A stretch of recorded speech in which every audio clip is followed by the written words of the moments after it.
Sony యువరాజ్ని bed మీద చూసి కోపంతో ఇంట్లో నుంచి వెళ్ళిపోయిన నిషిక. షాక్లో వైజయంతి, యువరాజ్. అసలు ఏం జరగబోతుంది అనేది పూర్తి వీడియో చూసేయండి. వీడియోని లైక్ చేయండి, ఛానల్ని సబ్స్క్రైబ్ చేసుకోండి. సోనీ చీకటి పడుతుండగా యువరాజ్ వాళ్ళ ఇంటికి వస్తుంది. వచ్చి నిషిక వాళ్ళ రూమ్లోకి వెళ్తూ ఉంటే ఇంతలో చిలకమ్మ వచ్చి, ఏ అమ్మాయి, ఎవరు నువ్వు, పైకి వెళ్తున్నావేంటి అని చెప్పేసి అనడంతో అప్పుడు సోనీ, నా పేరు సోనీ, నేను యువరాజ్ సారు ఆఫీస్లో పనిచేస్తుంటాను, సార్ దగ్గర అర్జెంటుగా సంతకాలు పెట్టించుకోవాలి, అందుకే వెళ్తున్నాను అని చెప్పేసి ఇక చిలకమ్మ మాట వినకుండా పైకి వెళ్తుంది.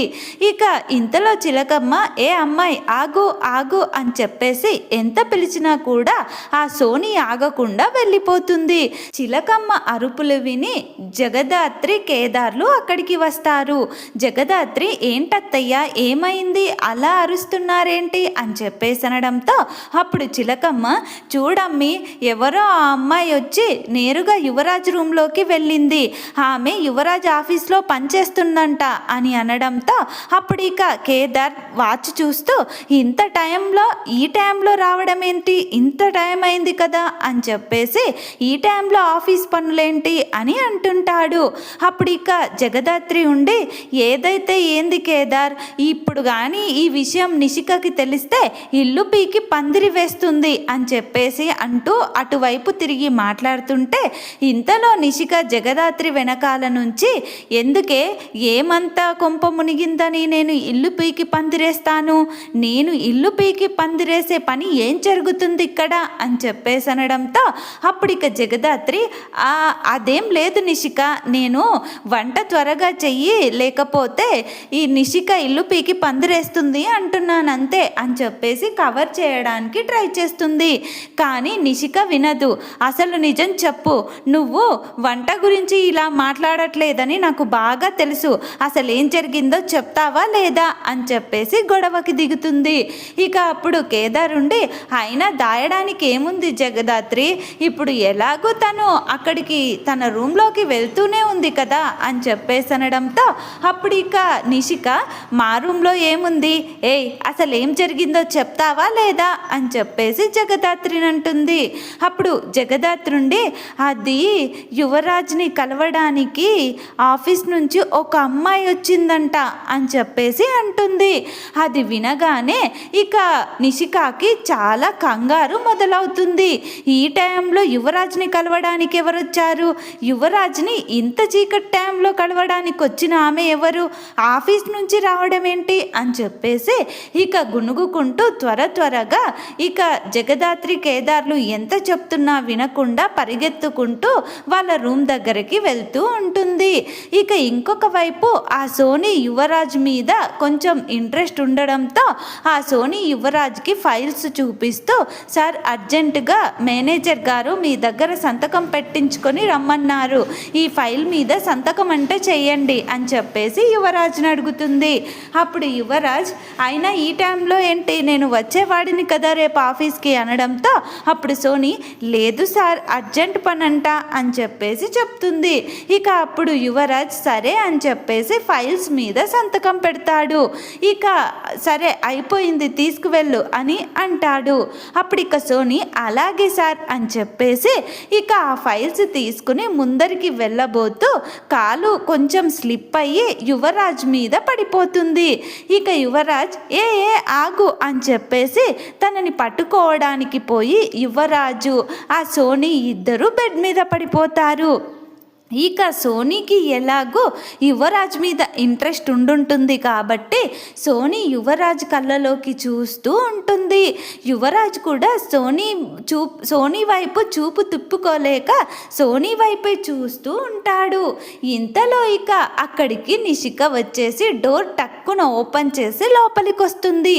ఇక నిషిక లోపలికి వచ్చి ఆ సీన్ చూసి యువరాజ్ని, సోనీని బెడ్ మీద చూసి చాలా షాక్ షాక్ అయిపోయి తనకి దిమ్మ తిరిగిపోతుంది. ఇక ఇంతలో ఆ యువరాజ్ ఇక తన సోనీ కళ్ళలోకి చూస్తూ అలాగే ఉండిపోతాడు. నిషిక వచ్చింది కూడా చూసుకోడు. ఆ సోనీ కూడా అలాగే ఒకరి కళ్ళలోకి ఒకరు చూసుకుంటూ ఉంటే ఇక నిషికకి చాలా బాధ అనిపిస్తుంది. ఇంతలో నిషిక గట్టిగా యువరాజ్ అని చెప్పేసి అరుస్తుంది. అప్పుడు యువరాజ్ ఒక్కసారిగా తేరుకుని లేచి నిలబడతాడు. ఇక సోనీ కూడా లేచి నిలబడి ఉంటుంది. ఇక నిషిక చాలా ఆవేశంగా ఉంటుంది.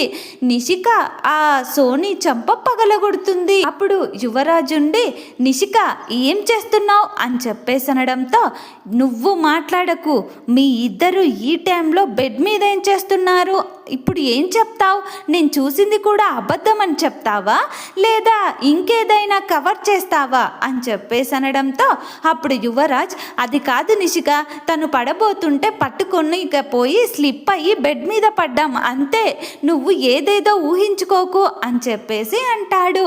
అప్పుడు ఇక నిషిక, ఇప్పుడు నేను ఇది నమ్మాలా, నమ్మి నిన్ను శ్రీరామచంద్రుడు అనుకోవాలా అని ఇక కోపంగా యువరాజ్ వైపు చూస్తూ, ఛీ, నువ్వు ఇలాంటి వాడివని నేను అనుకోలేదు, నాకే ద్రోహం చేయాలని చూస్తావా, ఏమే నా భర్తనే లైన్లో పెట్టాలని చూస్తావా నిన్ను అని చెప్పేసి మళ్ళీ ఆ సోనీని కొట్టబోతుంది.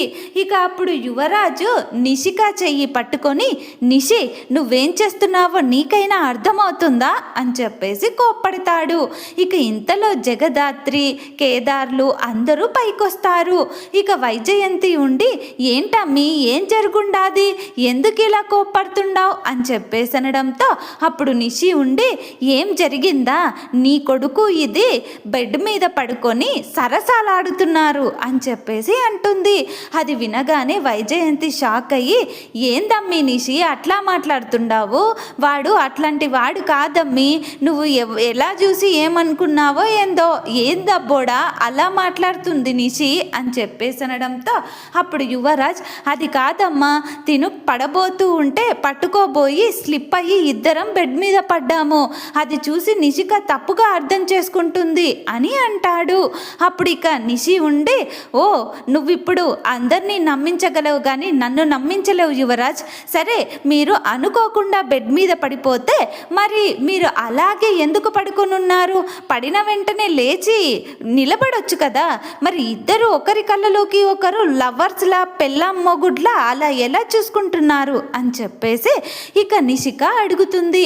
అప్పుడు యువరాజ్ కొంచెం తడబడుతూ, నిషి నేను చెప్పేది విను అని చెప్పేసి అనడంతో అప్పుడు ఇక నిషిక, నీకు నాకు ఈ రోజుతో ఎలాంటి సంబంధం లేదు, నిన్ను నమ్మి తప్పు చేశాను, నీ తప్పుల్లో నీ ఒప్పుల్లో నీకు తోడుగా ఉండి నేను ఇలా అయిపోయాను, నీకిప్పుడు నేను బోర్ కొట్టేశాను కదూ, ఈ ఇంట్లో నేను ఒక్క క్షణం కూడా ఉండను, నువ్వు అదే ఇక దర్జాగా బ్రతకండి, నాకు నువ్వు అవసరం లేదు అని చెప్పేసి ఇక నిషి చాలా అంటే చాలా కోప్పడుతూ తన బ్యాగ్లో బట్టలు పెట్టుకుంటూ ఉంటుంది. అప్పుడు ఇక జగదాత్రి ఉండి, నిషి అది కాదే, మీ ఆయన చెప్తున్నాడు కదా, యువరాజ్ చెప్తున్నాడు కదా అనుకోకుండా పడిపోయారని, ఈ మాత్రం దానికి ఇంత కోపం ఎందుకే, నా మాట విను నిషి అని చెప్పేసి ఇక జగదాత్రి కూడా నిషికని బ్రతిమిలాడుతుంది. అప్పుడు నిషిక ఉండి, హేయ్ నువ్వు నా జీవితంలో కలగజేసుకోకు, ఎంతలో ఉండాలో అంతలే ఉండు, కాదు కూడదు అని నా జీవితంలో జోక్యం చేసుకున్నావంటే అస్సలు బాగోదు చెప్తున్నా అని చెప్పేసి అనడంతో అప్పుడు కేదార్ ఉండి, అది కాదు నిషి, వాడు చెప్తున్నాడు కదా అనుకోకుండా జరిగిందని, నువ్వు ఈ మాత్రం దానికే ఇలా కోప్పడి వెళ్ళిపోతానంటే ఎలా, వాడు బాధపడుతున్నాడు కదా అని చెప్పేసి అనడంతో అప్పుడు ఇక నిషిక ఉండి, నీ భార్యకొక్కదానికే కాదు ఇక్కడున్న అందరికీ చెప్తున్నాను, నా విషయంలో జోక్యం చేసుకోవద్దు, యువరాజ్ గత కొన్ని రోజులుగా దాని వెంటే తిరుగుతున్నాడు, నేను ఎంత హెచ్చరించినా ఈరోజు నా ఇంట్లోనే నా బెడ్రూమ్లోనే నేను ఉండాల్సిన ప్లేస్లో అది ఉంది, అలాంటప్పుడు ఇక్కడ నాతో ఏం పని, ఇక దానితోనే ఉంటాడు, నాకు అవసరం లేదు అని చెప్పేసి ఇక నిషిక చాలా అంటే చాలా కోప్పడుతూ ఇక బ్యాగ్ని తీసుకొని కిందకి వస్తూ ఉంటుంది.